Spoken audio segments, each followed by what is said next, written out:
First up, long-suffering MoviePass is dead in the water through the heat of summer to deal with technical issues. The theater subscription service hit pause starting July 4th and told users it expects to be shut down for several weeks. From CinemaBlend, MoviePass has been responding to subscribers' tweets with the same statement to explain the lack of service.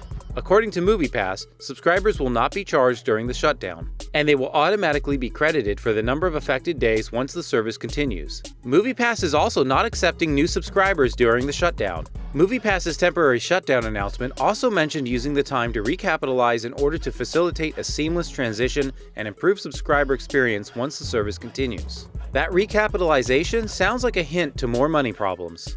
Next up, adapted from the comic series of the same name, 1994's The Mask was a huge success, and along with Ace Ventura and Dumb and Dumber, helped to make a comedy superstar out of Jim Carrey.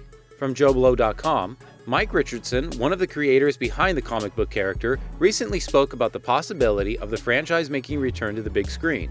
There's nothing official, but Richardson already has a comedian in mind to take on the title role for what could be a female-led reboot. Richardson said the following: "I'd like to see a really good physical comedian in the role. I have one in mind, but I'm not going to say her name. We have to do a lot of convincing for this particular actor, but we'll see. You never know what's coming in the future. We have some ideas."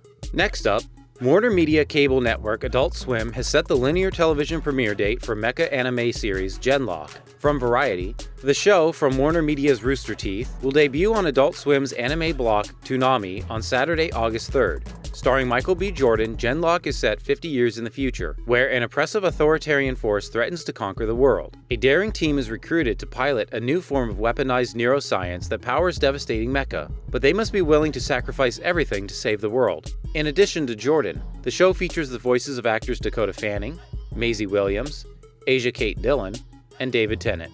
Next up, Cameron Boyce, known for his roles in the Disney Channel franchise Descendants and the TV series Jessie, has died. He was 20. From Deadline, Boyce's death was due to an ongoing medical condition his family confirmed in a statement to ABC News.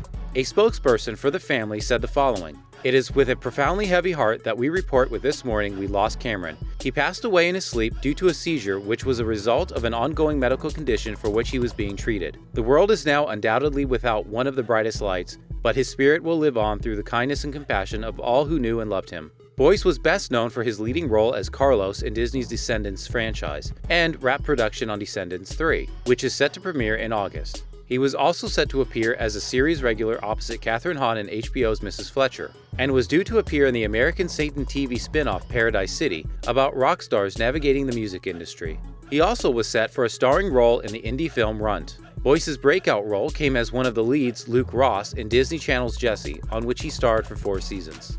And finally, you may have known that Luke Skywalker actor Mark Hamill played an additional role in The Last Jedi, but the extent of that performance was more detailed than many previously thought. From Slash Film, in The Last Jedi, Hamill not only turned in a soulful, complex performance as a disillusioned Luke Skywalker, but the actor also played a small character called Dobuskay, a tiny alien gambler who could be seen trying to drunkenly insert coins into BB-8 during the film's trip to Canto Bight. Hamill, of course, is a legendary voiceover performer whose work includes voicing the Joker in Batman the Animated Series and Chucky in this year's Child's Play, among many others. But it turns out Hamill did more than just spend a few minutes in a recording booth to help bring Dobuskay to life. He said the following in a tweet: "It is commonly and mistakenly reported that I only did the voice of Dobuskay, but I filmed the scene in a full motion capture suit with a giant-sized medicine ball to make me the same size as BB-8. I didn't expect to be credited, assuming it would be another unbilled Easter egg." And that will do it for today's installment of the Movie News Feed.